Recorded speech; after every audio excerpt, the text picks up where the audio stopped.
बहुत समय पहले की बात है। दूर पहाड़ियों और हरे भरे खेतों के बीच बसा हुआ था एक छोटा सा गांव कुल्लरिया। ये गांव अपनी सादगी के लिए मशहूर था, लेकिन इसी गांव के एक घर में तीन अलग अलग स्वभाव की धाराएं बहती थीं। उस घर में रहता था आनंद, उसकी पत्नी माया और उसकी बूढ़ी माँ। घर की सबसे बड़ी ताकत आनंद की माँ थी, एक ऐसी महिला जिनकी बुद्धि का लोहा पूरा गांव मानता था। वे शब्दों से ज्यादा अपनी सोच से मसले सुलझाना जानती थी। वहीं दूसरी ओर आनंद की पत्नी माया थी, जो किसी अबोध बच्ची की तरह भोली थी। उसे ना तो किसी की बुराई समझ आती थी और ना ही दुनिया की चालाकी। लेकिन इस घर का मुख्य स्तंभ आनंद एक अजीब ही मिट्टी का बना था। आनंद मेहनती तो बहुत था, पर उसका गुस्सा उसकी नाक पर रखा रहता था। आनंद गांव के चौराहे पर मटन चुस्ता का एक ठेला लगाता था। उसके हाथों में ऐसा जादुई स्वाद था कि जो एक बार उसका मटन चुस्ता छक लेता, वो उसका मुरीद हो जाता। लोग मीलों का सफर तय करके सिर्फ इसलिए आते थे ताकि आनंद के हाथों का बना वो लजीज जायका छक सके। लेकिन उस ठेले की एक रीत थी। वहाँ स्वाद तो बेमिसाल मिलता था, पर सुकून नहीं। अरे भाई आनंद, जरा चखना। मुझे लगता है आज नमक थोड़ा सा ज्यादा हो गया है। क्या इसे ठीक कर सकते हो? ए ओ सेठ, यहाँ खाना खाने आए हो या मेरी कमियां निकालने? नमक ज्यादा लग रहा है तो बगल में हलवाई की दुकान है, जाकर रसगुल्ला खा लो। मेरा चुस्ता ऐसा ही बनेगा। खाना है तो खाओ, वरना अपनी यह वीआईपी शक्ल लेकर यहाँ से दफा हो जाओ। मेरा वक्त खोटा मत करो। अरे भाई, मैं तो बस बता रहा था, पैसे दे रहा हूँ, मुफ्त में नहीं खा रहा। पैसे अपनी जेब में रख। मेरे हाथ का हुनर चाहिए तो नखरे घर छोड़कर आया कर। अजीब आदमी है, पैसे भी दो और इसकी बदतमीजी भी सहो। बस अकेला है जो ऐसा चुस्ता बनाता है, वरना एक पल ना रुकूं यहाँ। ग्राहक पैसे देकर चला जाता है। सुनिए जी, वो बाबूजी सही तो कह रहे थे। अगर आप थोड़ा प्यार से बोल देते तो क्या बिगड़ जाता। बेचारे दूर से आए थे। तू अपना मुंह बंद रख माया। ये प्याज काट रही है ना, तो बस प्याज ही काट, मेरी अक्ल मत काट। तुझे क्या पता धंधा कैसे होता है। ये लोग सर चढ़ जाएंगे अगर मैं ढीला पड़ा तो। तू तो है ही पागल, तुझे कोई भी ठग लेगा। चल पीछे हट और बर्तन साफ कर। ऐसे ही आनंद सभी ग्राहकों से गुस्से में बात करता। ग्राहक खाते और मजबूरी में पैसे देकर घर जाते। जैसे तैसे कर आनंद का सारा सामान बिक चुका था। वो शाम होते ही घर चल दिया। घर पहुंचकर उसकी माँ उससे बोली, बेटा, आज गांव में चर्चा थी कि तूने फिर किसी शहर वाले को डांट कर भगा दिया। व्यापार व्यवहार से चलता है आनंद, सिर्फ स्वाद से नहीं। माँ, अब तुम भी शुरू मत हो जाओ। लोग तारीफ भी करते हैं और फिर उंगली भी उठाते हैं। मुझे किसी की चापलूसी करना नहीं आता। तारीफ वो नहीं जो मुंह पर की जाए, तारीफ वो है जो तेरे जाने के बाद लोग तेरी पीठ पीछे करें। तू शेर बनता है, पर याद रख, जंगल में अकेला शेर भूखा मर जाता है अगर बाकी जानवर उससे डरकर भाग जाए। मुझे फर्क नहीं पड़ता। मेरा चुस्ता मशहूर है, लोग झक मार कर आएंगे। आएंगे तो जरूर, पर दुआएं लेकर नहीं, बद्दुआएं लेकर। और जिस दिन इस गांव में कोई दूसरा ठेला खुल गया, उस दिन तेरी यह आकड़ तुझे ले डूबेगी।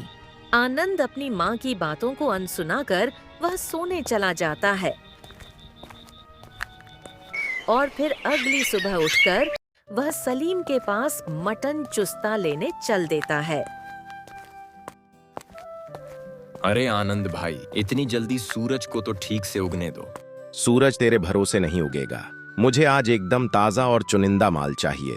कल कुछ लोग नमक मिर्च की शिकायत कर रहे थे, आज उन्हें अपनी औकात दिखानी है। अगर रत्ती भर भी बासी माल दिया तो याद रखना, मेरा हाथ और तेरी गर्दन। अरे नहीं नहीं आनंद भाई, आप तो नाराज हो गए। यह देखो, अभी अभी तैयार हुआ है, एकदम मक्खन जैसा गलेगा। बस यही चाहिए।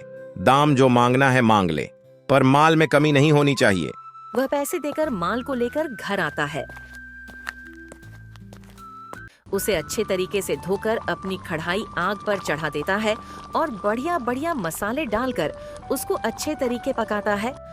और फिर थोड़ी ही में थैला गांव में लगा देता है। ग्राहक आना शुरू कर देते हैं, लेकिन कोई भी आनंद से बहस नहीं करता। वे बस खाते हैं, खाकर पैसे देकर चले जाते हैं। कुछ देर बाद गांव का मुखिया आ जाता है। क्यों भाई आनंद, आज बड़ी महक आ रही है तेरे ठेले से। सुना है बड़ा घमंड हो गया है तुझे अपने स्वाद पर। घमंड नहीं मुखिया जी, हुनर है। प्लेट लगाऊं या बस महक लेने आए हैं? लगा, एक प्लेट लगा। देखें तो सही लोग पागल क्यों हैं इसके पीछे। आनंद ने एक प्लेट सजाकर मुखिया के सामने रख दी। मुखिया ने पहला निवाला लिया। स्वाद इतना लाजवाब था कि उनकी आंखें बंद हो गईं। वाह, स्वाद में तो दम है आनंद। मान गए तुझे। सुन ये ले पैसे, और एक प्लेट बढ़िया सा पैक कर दे, घर ले जाऊंगा। बहू बेटे भी छक लेंगे। नहीं होगा मुखिया जी, पैकिंग का काम अपने यहाँ नहीं है। क्या मतलब? मैं पैसे दे रहा हूँ, मुफ्त नहीं मांग रहा। पैसे आप अपनी जेब में रखिए। मेरा नियम साफ है, जिसको खाना है ठेले पर चलकर आए। मेरे हाथ का जायका सड़क पर ही मिलता है, सोफे पर बैठकर नहीं। अबे ओ, तुझे पता है तू किससे बात कर रहा है? मैं इस गांव का मुखिया हूँ। एक इशारे पर तेरा यह ठेला यहाँ से उठवा सकता हूँ। आप मुखिया होंगे अपने घर के, इस ठेले का राजा मैं हूँ। यहाँ मेरी मर्जी चलती है, चाहे आप मुखिया हो या शहर के कलेक्टर। यहाँ सिर्फ ग्राहक हैं और मेरा नियम सबके लिए बराबर है। खाना है तो यहीं खाइए, वरना रास्ता साफ कीजिए। बहुत गर्मी है ना तुझमें? यह पसीने वाली गर्मी नहीं, यह पैसे और हुनर की गर्मी है। याद रखना आनंद, ये गुल्लरिया गांव है। यहाँ जड़े जमने में वक्त लगता है, पर उखड़ने में पल भर भी नहीं। तू पछताएगा। तेरी यह गर्मी मैं खुद उतारूंगा। चलते फिरते दुकान है तेरी, इसे खंडहर बनते देर नहीं लगेगी। मुखिया के जाते ही माया के हाथ पांव फूल गए। वो कांपते हुए आनंद से बोली, आपने क्या कर दिया? वो मुखिया जी थे, वो पूरे गांव को हमारे खिलाफ कर देंगे। हमारी गृहस्थी उजड़ जाएगी। आप उनसे माफी क्यों नहीं मांग लेते? चुप कर। माफी और मैं कभी नहीं। वो अपनी पावर दिखाता है। मैं अपना काम, जिसे जो उखाड़ना है उखाड़ ले। डरे वो जिसके पास खोने को कुछ हो। मेरे पास मेरा हुनर है। पर हुनर के साथ जान भी तो चाहिए। वो इंसान बहुत बुरा है, क्या कर दे कुछ समझ में नहीं आ रहा है। ज्यादा बकबक मत कर, नहीं तो मेरा दिमाग खराब हो जाएगा और ठेले को पलट दूंगा और अभी तुरंत उस साले मुखिया को पटक पटक कर मारूंगा। कहाँ मर गई वो बुढ़िया? बाहर निकल, देख तेरा बेटा आज क्या गुल खिलाकर आया है। मुखिया जी, इतनी हड़बड़ी क्या बात हो गई जो घर की मर्यादा भूलकर इस तरह चिल्ला रहे हैं? मर्यादा की बातें अब शोभा नहीं देती। अपने उस बदतमीज बेटे को बुला। उसकी जुबान बहुत लंबी हो गई है। आज भरे चौराहे पर उसने मेरी हैसियत की धज्जियां उड़ाई हैं। मैंने प्यार से घर के लिए एक प्लेट पैक करने को कहा, और वो कहता है मेरे हाथ का जायका सड़क पर ही मिलता है, घर पर नहीं। मेरी औकात बताएगा वो कल का छोकरा। मुखिया जी, व्यापार के अपने नियम होते हैं। उसने तो बस अपने काम का उसूल निभाया। इसमें अपमान कैसा? नियम और उसूल बराबरी वालों के बीच होते हैं, एक अधने से दुकानदार और गांव के मुखिया के बीच नहीं। सुनो बुढ़िया, तेरे बेटे में बहुत गर्मी आ गई है ना। उसे अपने इस मटन चुस्ता और अपने हुनर का बड़ा घमंड है। आज मैं तुझे आखिरी बार चेतावनी दे रहा हूं।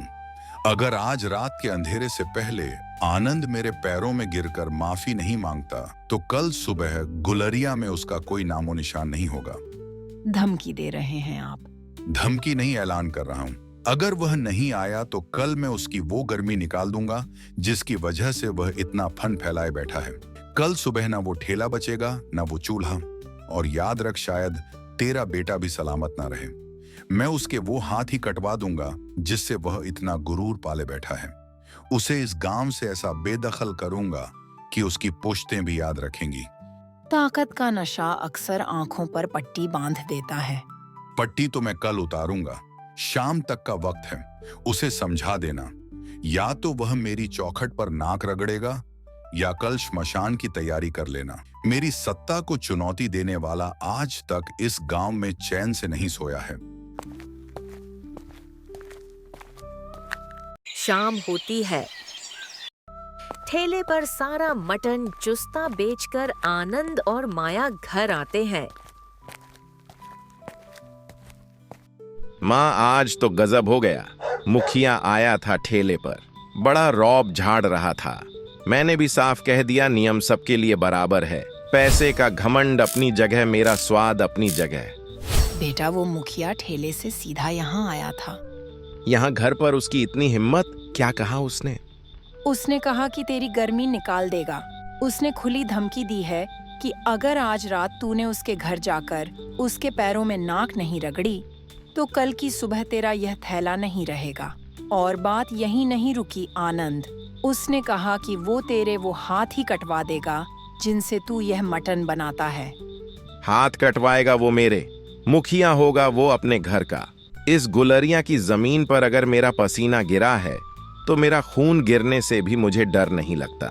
माँ, तुमने उसे कुछ कहा नहीं? तुमने उसे थप्पड़ क्यों नहीं मारा? थप्पड़ हाथ से नहीं, दिमाग से मारा जाता है बेटा।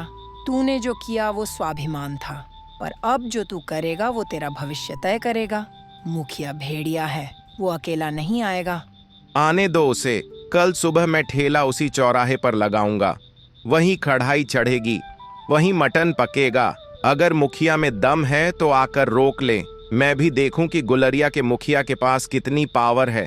मैं झुकूंगा नहीं माँ, चाहे मेरे हाथ कट जाए या मेरी जान चली जाए।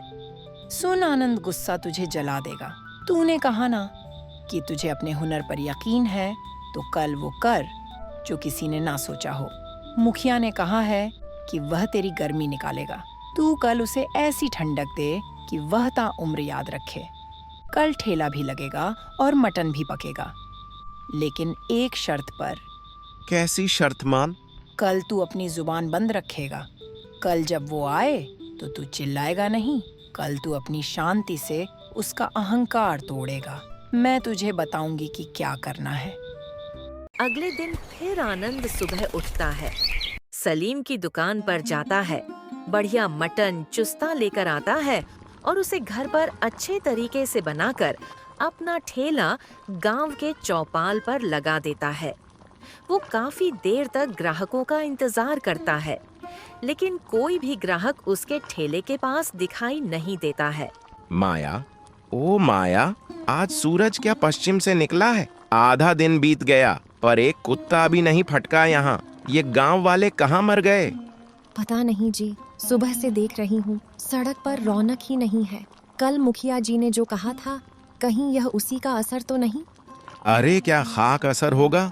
भूखा आदमी मुखिया की धमकी खाएगा या मेरा मटन चुस्ता? लोगों को स्वाद की लत है, वो ज्यादा देर रुक नहीं सकते। तू देख, अब भी आएंगे सब। वो फिर काफी देर तक इंतजार करने लगा। तभी गांव का एक पुराना परिचित जगदीश नजर आया। वह नजरें चुराकर वहां से गुजर रहा था। आनंद ने उसे आवाज दी। जगदीश झिझकते हुए पास आया। उसने एक प्लेट ली और बिना कुछ बोले जल्दी जल्दी खाने लगा। वो बार बार इधर उधर देख रहा था, जैसे कोई उसे देख ना ले।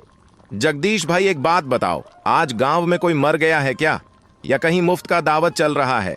मेरा ठेला आज वीरान क्यों पड़ा है? बताकर जाओ जगदीश भाई, कुछ बात हुई है क्या? अरे आनंद यहाँ बैठा है और तुझे पता ही नहीं। गांव के उस पार जहाँ बड़ा पीपल का पेड़ है, वहाँ मुखिया ने रातों रात अपना नया शाही ढाबा खोल दिया है। आज पहले दिन वहाँ सबको आधा दाम पर खाना मिल रहा है और मुखिया ने ऐलान कर दिया है कि जो तेरे ठेले पर आएगा उसे गांव की पंचायत से बाहर कर दिया जाएगा। लोग डर के मारे और सस्ते के लालच में वहीं गए हैं। मुखिया ढाबा चलाएगा। जिस इंसान को नमक और मिर्च का फर्क नहीं पता, वो अब जायका बेचेगा। सिर्फ मुझे बर्बाद करने के लिए उसने यह प्रपंच रचा है। जगदीश डर कर वहाँ से भाग निकला। आनंद गुस्से में पागल हो गया। सुनिए, शांत हो जाइए। गुस्सा करने से ग्राहक वापस नहीं आएंगे। मुखिया के पास पैसा है, वो ढाबा खोल सकता है, पर आपके जैसा हुनर कहाँ से लाएगा? आप धैर्य रखिए। धैर्य? तू पागल है क्या माया? वो मेरी रोटी छीन रहा है और तू मुझे धैर्य की पट्टी पढ़ा रही है। उसने मेरे स्वाभिमान पर चोट की है। मैं अभी जाता हूँ और उस ढाबे की ईंट से ईंट बजा देता हूँ। देखूं तो सही वो कौन सा अमृत परोस रहा है। नहीं, आप कहीं नहीं जाएंगे। वह यही चाहता है कि आप कोई गलती करें और उसे आपको जेल भेजने का मौका मिल जाए। माँ जी ने कहा था ना, शांति से काम लेना है। अगर आज आपने आपा खोया तो मुखिया जीत जाएगा और हमारा चूल्हा हमेशा के लिए बुझ जाएगा। ठीक है मुखिया, तूने दुकान खोली है ना, मैं तुझे दिखाऊंगा कि दुकान पैसे से चलती है पर नाम, स्वाद और जिगर से बनता है। कल से देख मेरा खेल। इधर आनंद गुस्से से आग बबूला था। उधर मुखिया, क्यों भाई, लोगों कैसा लग रहा है शाही ढाबे का स्वाद? उस बदतमीज आनंद के ठेले पर धूल फांकने से तो बेहतर ही होगा। अरे मुखिया जी, कहाँ वो सड़क छाप ठेला और कहाँ आपका ये आलीशान ढाबा। आज तो असली स्वाद मिला है। बस यही चाहिए। उस आनंद को लगता था कि गुलरिया गांव उसकी मुट्ठी में है। कल उसने मेरी बेइज्जती की थी, आज मैंने उसकी दुकान की जड़ें काट दी हैं। रोज यहाँ आओ, पेट भरकर मटन चुस्ता खाओ और आधे दाम पर ले जाओ। मुझे पैसा नहीं कमाना, मुझे उस छोकरे की हेकड़ी निकालनी है। आज कसम खा लो सब, जो भी उस घमंडी आनंद के ठेले की तरफ कदम बढ़ाएगा वो मेरा दुश्मन होगा। वो कहता है ना कि जिसको खाना है ठेले पर आए, तो अब उसे वहीं अकेला बैठने दो, उसकी करची को जंग लगने दो और उसके मटन को कुत्तों को खिलाने दो। जब जेब खाली होगी और पेट में चूहे दौड़ेंगे, तब उसे समझ आएगा कि गुलरिया का राजा कौन है। सही कह रहे हैं मुखिया जी, उसकी हेकड़ी तो अब निकालनी ही होगी।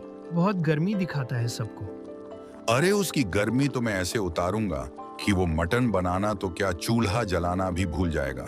रोज यहाँ आओ, शान से खाओ और आधा दाम दो।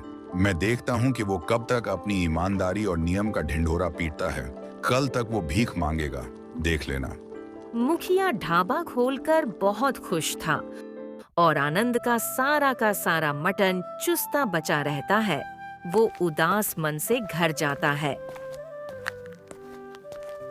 माँ, आज पहली बार मुझे इस खाली पतीले का वजन अपनी जान से ज्यादा भारी लग रहा है।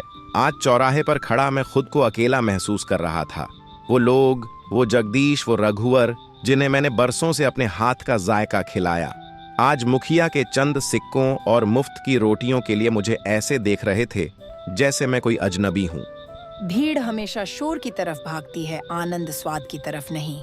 आज मुखिया ने शोर मचाया है, इसीलिए भीड़ वहाँ है। नहीं माँ, आज मुझे अपनी गलती का एहसास हो रहा है। मुझे पछतावा है कि मैंने उन लोगों पर अपनी जुबान तेज की जो मेरी रोटी का जरिया थे। लेकिन माँ, मेरा यह पछतावा अब मुखिया के लिए जहर बन चुका है। उसने मेरे घर की दहलीज पर आकर तुझे धमकाया, उसने मेरी पत्नी को डराया। मैं उसे बर्बाद कर दूंगा। मैं उस मुखिया की सत्ता को गुलरिया की मिट्टी में मिला दूंगा, चाहे मुझे अपनी आखिरी सांस तक लड़ना पड़े। नहीं जी, ये बर्बादी की बातें मत कीजिए। मुखिया को बर्बाद करने के चक्कर में कहीं हम खुद राख ना हो जाए।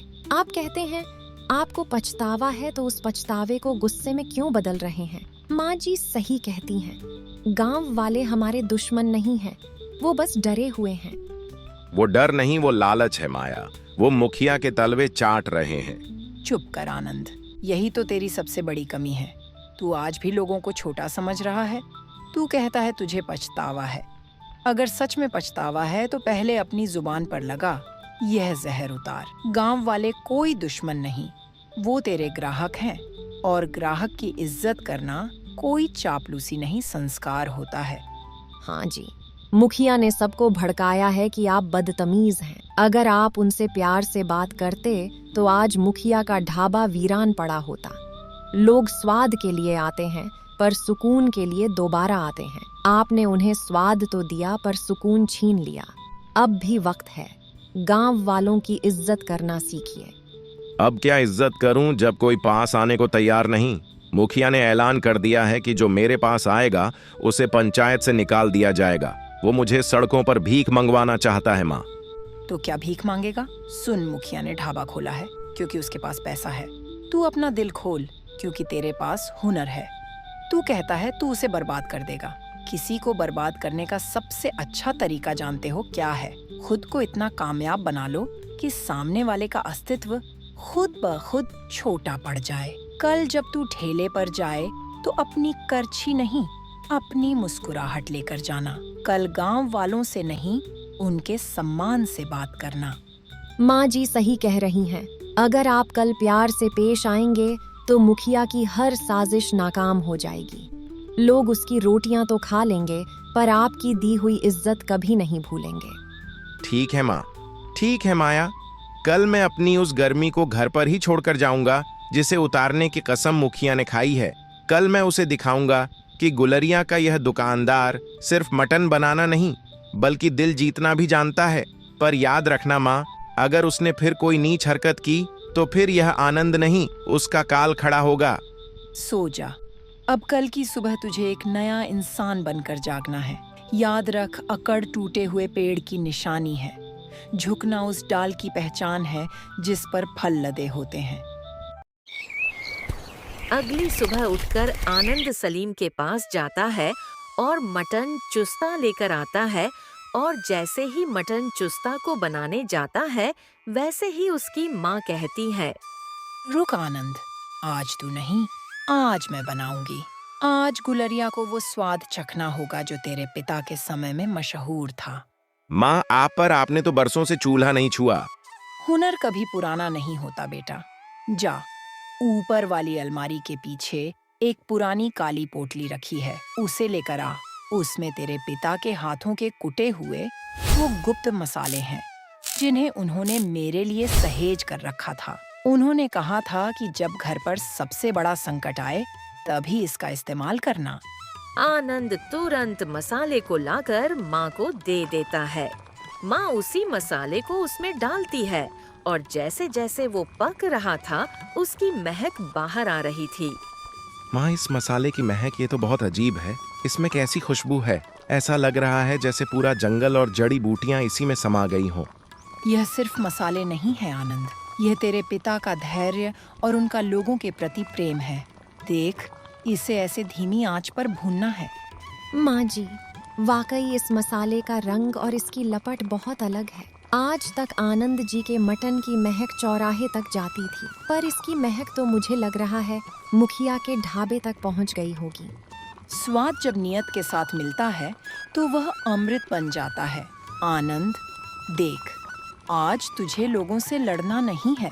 आज यह स्वाद खुद अपनी लड़ाई लड़ेगा। माँ, आज मुझे समझ आया कि मैं अब तक सिर्फ खाना बना रहा था। आप तो यादें बना रही हैं। ये स्वाद, ये तो इंसान को खींच लाएगा। अब जा, इसे ठेले पर ले जा और याद रखना, ग्राहक आए तो उसे यह नहीं कहना कि खाना है तो खा, बल्कि कहना, बाबूजी आज माँ के हाथ का प्रसाद चक्कर देखिए। आनंद माँ की बातों को मानकर ठेला गांव में लगा देता है। मटन चुस्ता की महक ऐसी थी कि लोग दौड़े दौड़े चले आ रहे थे और अब आनंद भी ग्राहकों से अच्छे से बात करने लगा। लोग उसके मटन चुस्ता को खाते और अब बिना किसी दिक्कत के उसे बात करते और उधर मुखिया का ढाबा सुनसान पड़ा था।